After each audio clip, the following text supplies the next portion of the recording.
Hey everybody, Nick Espinosa, your chief security fanatic here, and today we have to talk about doorbell cameras again because there's a privacy loophole, and I'm glad to see major publications really starting to pick up the privacy issues with Ring Doorbell and Amazon, not to mention the other ones, but they are by far the largest in the room. I've been talking about this for years, since at least 2018, 2017. Now, in this case, I took the title that you see on the podcast or video directly from Politico, the article from Politico that I'm cribbing from, and Politico is read by politicians all across the United States, and I hope they're reading this article by Alfred Neng. Now, Alfred came up with basically a novel concept or a novel thought that I really hadn't talked about before, which is why I wanted to reiterate this, but here's what's going on, and again, this is coming from an excellent article in Politico. You all should read this.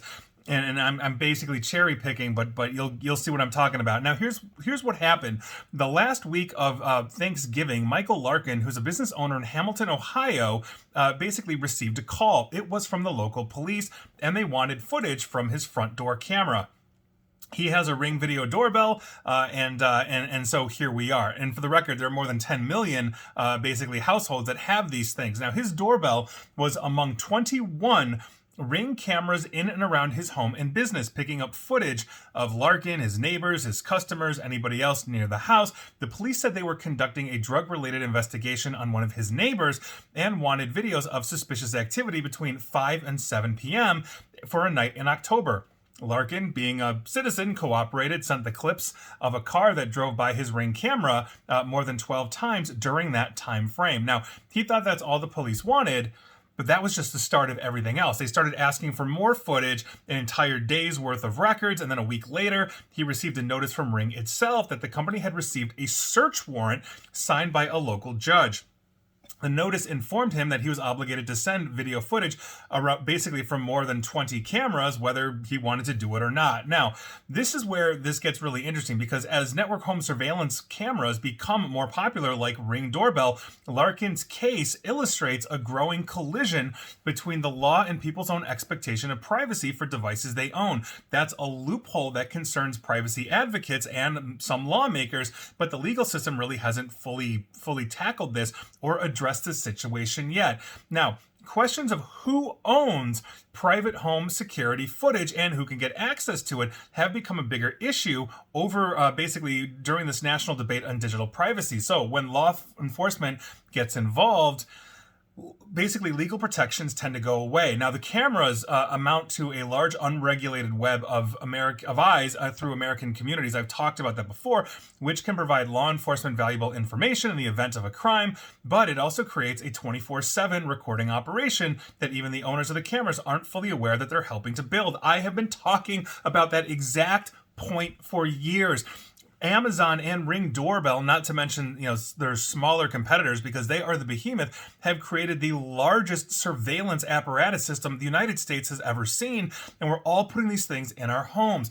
This is obviously a huge problem. Now, if you're listening to Senator Ed Markey, Democrat of Massachusetts, and I quote, "They are part of an ever-expanding web of surveillance in communities across America. I've been ringing alarms about this company's threats to our privacy and civil liberties for years." Now, here's the kicker to this article, because I think this really, Alfred Neng really nailed it here, because in Larkin's case, Ring spokesperson Brendan Daly confirmed to Politico that Ring reviewed Larkin's warrant and provided a full response to the legal request. It sent all the footage the police asked for, and that's the problem that we have here. And this is what Alfred brought up in this article for Politico. Who really owns the footage? Now, if you're looking at things online privacy-wise, you would think, well, I own the doorbell, I'm paying for the doorbell, the footage is mine to disseminate as it wishes. Amazon honored the warrant on Larkin's behalf and gave the footage, unbeknownst to Larkin, whether he had a choice or not, to the police. Now, obviously, they've got a warrant. That's a really good thing. I think that we've seen cases. I know because I've talked about it. We've seen cases where Amazon has turned over the footage to police in what they call exigent circumstances, but that is a massive gray area. But who owns the footage? And I will give you this example of this in kind of a tangent to this. So if you buy music or books from Amazon and you're streaming them because you have Amazon Music or you've got a Kindle where you're downloading books, if the publisher pulls out, meaning let's say, I don't know, Random House Publishers pulls out of the book game from Amazon, they will remove the books you have purchased from your Kindle. And there have been a lot of cases of this, of people saying, hey, I had X book for years, and okay, the publisher like went away, or they dropped their contract with Amazon and Amazon just removed the book. I mean, you can't have somebody walk into your house and pick up a physical book, take it off your shelf without that being considered theft. If you're buying it, you own it. Even if it's on a device, you bought a Kindle, you own the Kindle. And so I think this is absolutely ridiculous. I don't care if the publisher goes away, but if you look at this from the standpoint of video surveillance footage, you don't own the footage. If they are able to honor the warrants and essentially access this and give this to the police, that means they have full access to all video systems out there through Ring. And interestingly enough, I talked about this years ago, back in 2017, 2018, where a whistleblower came forward, and this was during Ring's purchase to Amazon. Ring wasn't encrypting the doorbells. They had multiple employees that could go in there and just look at anything. Their executives at will could go in and look at footage. Want to stalk your ex? If she's got a Ring doorbell, you can go see his or her footage. This is what I'm talking about. So understand, when you have a Ring doorbell, you don't own the footage.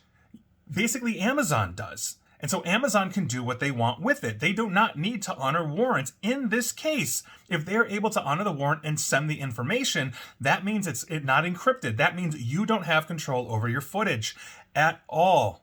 That is a huge problem. Stored video footage is generally governed by data laws, and those laws are still new in the United States, and they're very limited, most of them being only at the state level. And so far, U.S. state privacy laws, from the strictest regulations out of California to basically an industry-backed law in Virginia, all include exemptions if law enforcement comes asking.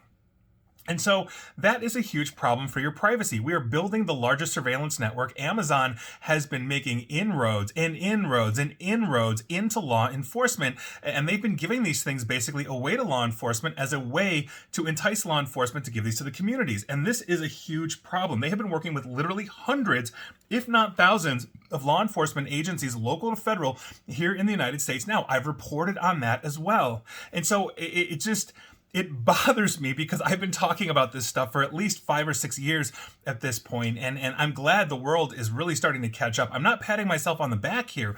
We need to be reading these things. We need to really be focused on these things, because we have the convenience of being able to open up an app and see what's at our front door in an instant. But if we don't control that, if we don't own that, the world might see things we don't want it to see. And also, do we really want to build a surveillance network for the local government? Or the national government? No, absolutely not. We've existed for centuries without this kind of invasive technology, and we were just fine. And so I think this is a huge problem. I'm going to keep talking about this. I'm going to keep harping on this. This was a great article out of Politico. Again, Alfred Nang, you guys should go read it. I took the title pretty much straight from them, and that is your news of the day. And I'm going to keep ringing this bell until it actually changes. We actually have privacy laws, and you actually get off Ring doorbell and get something that is actually more secure. There are better options out there that give you control of the encryption, that do not allow the company providing this to gain access to your footage. You can find them, and there you go. And please like, share, follow me here on Facebook and Twitter at NickAESP. And also subscribe to me at YouTube as well. And as always, stay safe, stay online, and please attempt to stay private. Thanks, everybody.